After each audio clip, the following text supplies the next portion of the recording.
Early voting starts Thursday, believe that or not. It's also the day that local elections officials are going to start sending out mail-in ballots if you requested one.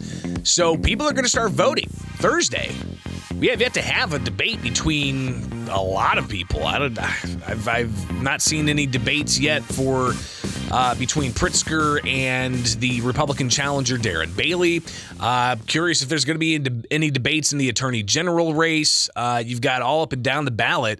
It doesn't seem that there's a lot of willingness to have actual debates, even in local state house races.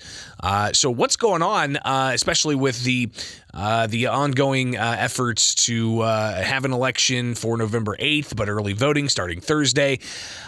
Where are you getting your information? I think that's a great question that a lot of people are trying to find out as much as they can about all of these various candidates that they have to choose from, let alone the constitutional amendment that's on the ballot for voters to decide November 8th. But in an effort to inform, there's obviously groups out there doing all kinds of things. You've got unions out there funding commercials for that constitutional amendment to codify collective bargaining. You've got political action groups that are funding TV ads against the governor and Democrats. So you've got a lot of different messages out there, but a different type of message being sent out to voters across the state. It's a book about the governor incumbent here in Illinois. It's called The Governor You Do Not Know, and the author of that book, former Chicago Sun-Times columnist Dennis Byrne, joins us now. Dennis, thanks for taking time with Springfield's Morning News. I'm Greg Bishop. How you doing? I'm doing good. Thanks for having me. Absolutely. So why did you write this book? And tell us a bit about your background. Well, I've been wanting to write a book for a long time about how I used to be a liberal Democrat, and then I found myself on the outside. I didn't leave the Democratic Party. The party left me by swinging so far to the left that I could no longer stand it. And then I looked at what was going on with the governor's race, and there's J.B. Pritzker illustrating the exact points that made me leave the Democratic Party. He's doing stuff that, let's say John Kennedy would not have done. Things that I was a Kennedy Democrat, and I voted for every Democrat from LBJ all the way up to beyond Ron Reagan. And it wasn't until then I decided to switch. I had been a member of the Sun-Times editorial board, and therefore I had to be able to argue in the editorial board meetings for my positions.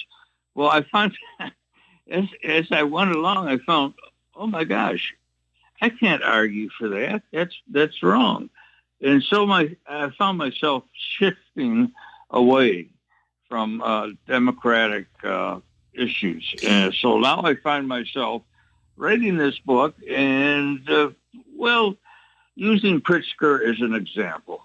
So talk to me about what exactly, maybe a couple of points or so that you as somebody who used to be a liberal Democrat, now you're kind of walking away from the party. What were the issues to you that seemed to be just, a step too far? Well, crime is one. The Pritzker signing the Safety Act, which I think is full of such vague language that we don't know what the outcome is going to be. The other is really got me going was Pritzker and his policies about COVID. They seem just to be ineffective. Locking down the state, which meant locking down the state's economy, sending kids home and making them try something called remote learning, which we now find out was detrimental to the kids, psychologically and otherwise.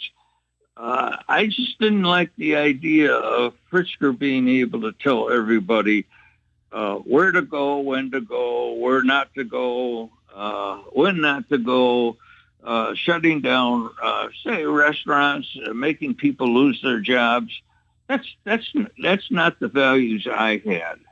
We're talking with Dennis Byrne. He is the author of a new book called The Governor You Do Not Know, and it's being sent to voters across the state, but you can also get a copy of the book apparently at pritzkerbook.com. And David, I'm looking here, and it looks like the book's actually completely available online, all 63 pages of it, so they can go to that website and find that. Again, the website is pritzkerbook.com.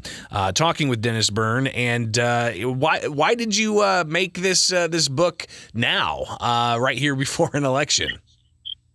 Well, actually, I got an offer to write it. Writing books these days is a pretty tough chore. You have to come up with some cash to do it.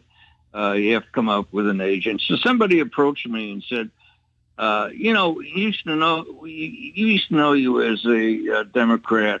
Why did you change? And this might be a good time to do it because we've got Pritzker there and the election is coming up. I should note that in the book, I do not make an endorsement for governor. This is just an analysis of various issues that I found that really removed me from the party. Now, there was one chapter in there about character, and you talk a bit about the issue of character. That's something that Governor J.B. Pritzker's talked about himself. What's your assessment of the governor's character? Well, I thought it was pretty well shown by the toilet episode in which he bought the house next to his lakeshore or his Gold Coast digs and removed the toilets, so he didn't have to pay so much for owning that house. It reduced the valuation because without toilets, it was unoccupied. Here's a guy with billions of dollars, and the money he saved by reducing the property tax on that house was peanuts. I mean, couple thousands, maybe $100,000. That shows a lot about who his character is. Dennis Byrne with us. He is a former Chicago Sun-Times columnist and the author of a new book that's out and going out to voters throughout the state, but you could also get your copy, pritzkerbook.com. It's titled The Governor You Do Not Know.